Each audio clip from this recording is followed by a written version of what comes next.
नमस्कार। मैं मनीष कुमार सिन्हा अपने चैनल सपनों की पढ़ाई के माध्यम से आपके सामने भीमराव अंबेडकर, बाबा साहेब भीमराव अंबेडकर की आत्मकथा को प्रस्तुत कर रहा हूं।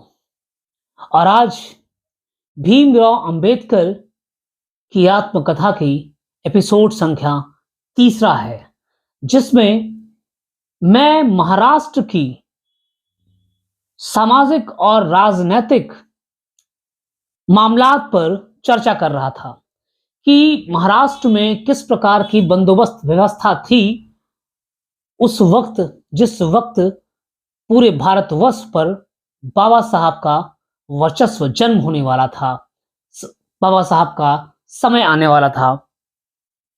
उस वक्त की परिचर्चा मैं कर रहा हूं। आज इस एपिसोड में हम जानेंगे कि महाराष्ट्र में किस प्रकार की बंदोबस्त व्यवस्था थी और वहां के ग्रामीण मुखिया को क्या कहा जाता था, कौन जजमानी व्यवस्था के अंतर्गत में आते थे, जजमानी व्यवस्था कहां पर लागू की गई।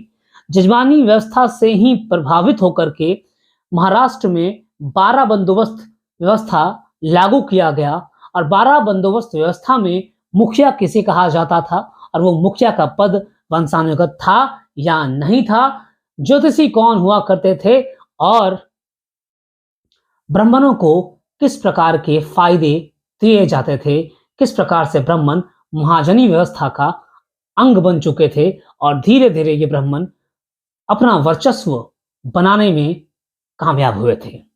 इसकी चर्चा आज की पूरी एपिसोड में आपके सामने मैं करने जा रहा हूं। उत्तर भारत में विभिन्न जातियों के बीच बनने वाले आर्थिक और अनुष्ठानिक संबंधों की व्यवस्था को आमतौर पर जजमानी व्यवस्था के नाम से जाना जाता है। यह व्यवस्था एक मुखिया या जजमान के नाम पर चलती है। यह व्यवस्था जातियों के बीच वस्तुओं और सेवाओं के विनिमय के एक प्राचीन बंदोबस्त से निकलती है, जो गांव के स्तर पर चला करती थी। जजमान मुखिया होता था, उसे दूसरों से मिलने वाली सेवाओं का लाभ मिलता था और बदले में वह खलिहान से में कटाई का एक हिस्सा उन लोगों को दे देता था। जजमान आमतौर पर किसी ऐसी प्रभुत्वशाली जाति का भूस्वामी होता था जो संख्या और भूस्वामित्व दोनों लिहाज से दूसरी जातियों से ताकतवर होता था। इस प्रकार वह बाहुल जाति का और स्थानीय स्तर पर सबसे ज्यादा जमीन वाला व्यक्ति होता था।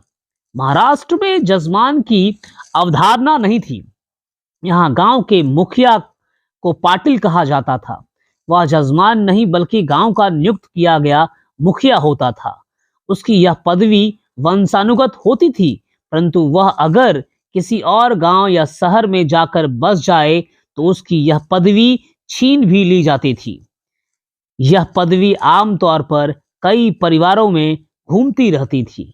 ज्यादातर मामलों में पाटिल मराठा परिवार से होता था।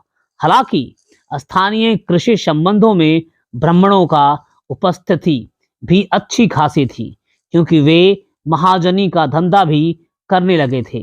गांव के जाति क्रम में पाटिल के बाद ब्राह्मणों का स्थान आता था, जो कुलकर्णी यानी गांव के मुनीम की भूमिका निभाते थे।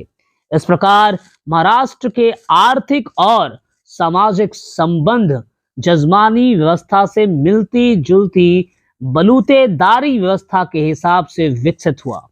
इस व्यवस्था को 12 बलूतेदार की व्यवस्था भी कहा जाता है, क्योंकि इसमें कुल 12 मुख्य जातियां होती थी।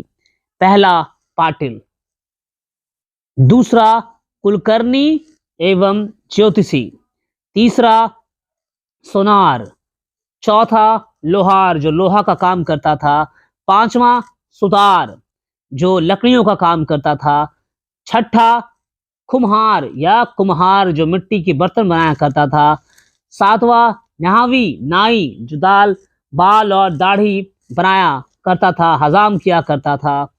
8वां पारिट जिसे धोबी कहा जाता है। 9वां गुरव, मंदिर के चौकीदारों को गुरव कहा जाता था।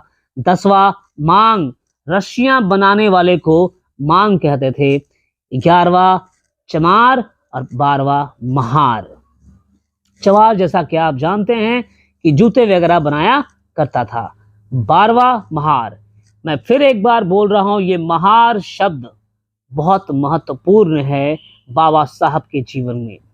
वो महार जाति से ही आते थे। बाबा साहब अपने माता पिता के 14वें संतान थे। 11 पुत्रियां और 3 पुत्र, और उनमें से सबसे छोटे थे डॉक्टर भीमराव अंबेडकर, भीमा। बलूतेदारी व्यवस्था प्राक उपनिवेशिक राज्य की मूलभूत संरचना थी। यह बात इस तथ्य से जाहिर हो जाती है कि ग्रामीण स्तर पर पाटिल और कुलकर्णी की पदवियों के समकक्ष क्षत्रिय स्तर पर भी देशमुख और देशपांडे, जिसमें देशपांडे ब्राह्मण होते थे और देशमुख मराठा एवं ब्राह्मण दोनों में से हो सकता था। समय के साथ यह प्रशासकीय बंदोबस्त पुख्ता होता गया। धीरे धीरे यह इतना मजबूत हो चुका था कि 17वीं शताब्दी में यही शिवाजी के साम्राज्य की आधारशिला बन गया। बीजापुर सल्तनत के एक मनसबदार के बेटे शिवाजी भी पाटिलों की एक मराठा वंश से ही संबंधित थे। बाद में उन्हें देशमुख और अंततः सर्वोच्च स्तर के क्षत्रिय की मान्यता मिली है।